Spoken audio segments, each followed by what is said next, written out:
lokal. Naisayang cut feeding program para katibalod when persons deprived of liberty ababay sa Bureau of Jail Management and Penology iti Batak District Jail ti Syudad ti Batak.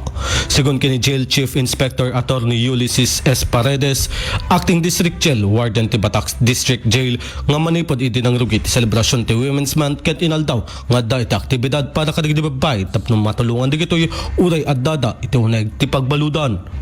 Inayon ni Attorney Paredes ang may isa daytoy a feeding program iti napanunutan da akas pa nagselebrar ti Women's Month. So, ang mga activities natin ngayong Women's Month, month-long yung celebration natin. So, weekly may mga kwan kami or daily may mga activities kami in relation to Women's Month. So, like now, may feeding program dyan sa labas. Kabayatan na kung nati opisyal ada kita individual ana panang uswat ti feeding kit nakikoordinar ka dakwada akas panang ipakita da iti panang tulong da kadagiti PDL a babae. Para ti IFM News, Idol Rain Santos, Tatak IFM.